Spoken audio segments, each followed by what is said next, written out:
In June 1812, Napoleon crossed this river with 600,000 soldiers. In December, the line that came back across it was 30 times thinner. In 1869, a French engineer named Minard drew this campaign as a single picture, a fat band of soldiers going one way, and a thinner band of survivors coming back the other. It is still considered one of the greatest data visualizations ever made. Today, we are going to walk it across a real map.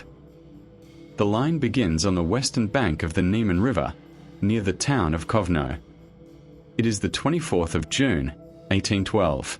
The Grande Armée pours across pontoon bridges into the Russian Empire, a coalition of French, Polish, German, Italian, and other troops, the largest army Europe had ever assembled. On the map, the line is at its widest here. It will never be this wide again.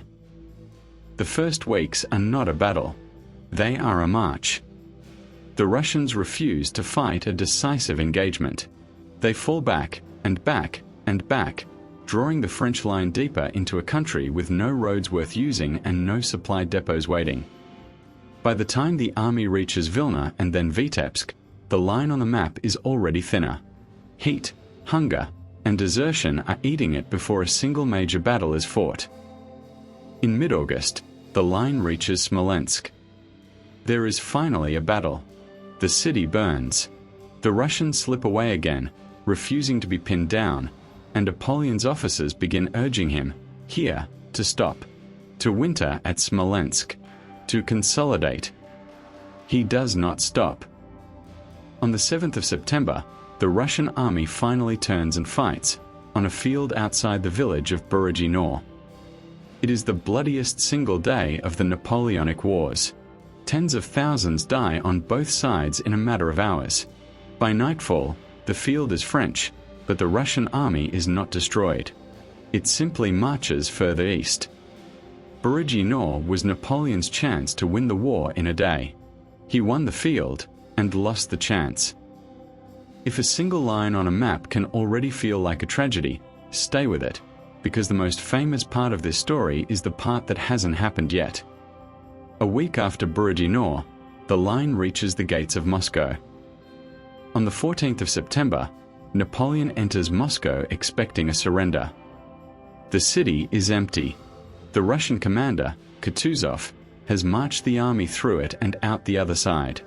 The population is mostly gone, and within hours, fires begin, set by retreating Russians, by looters, by accident, and burn for days. There is no government left to negotiate with. There is no army left to defeat.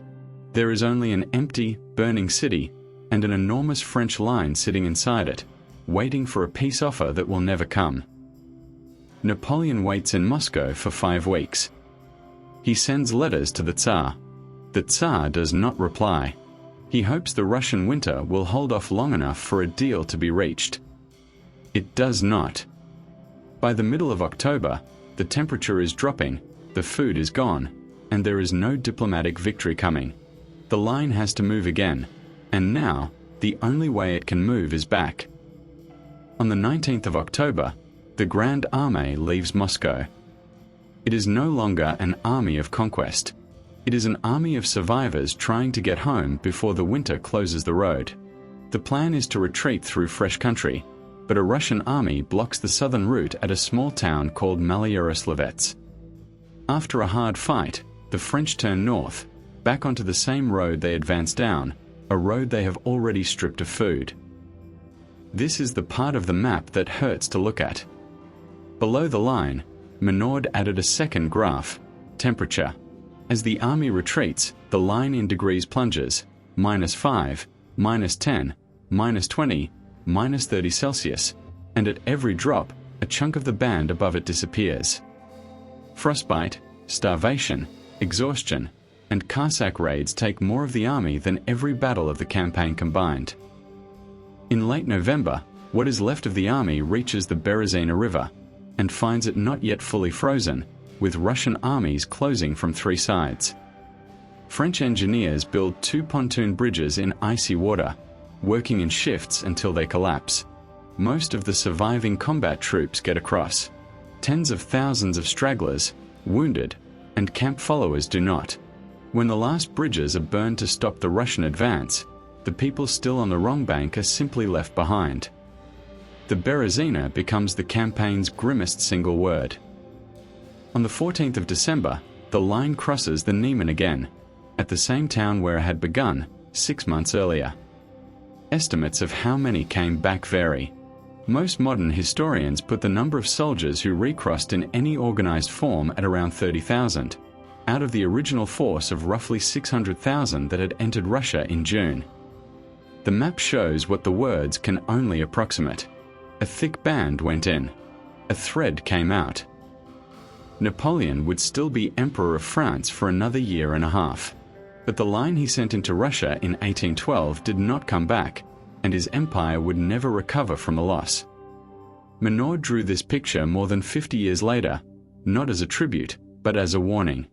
The lesson he wanted future generals to take from it was simple, and it is the lesson the map still teaches. The thicker the line you send out, the thinner the line you bring back.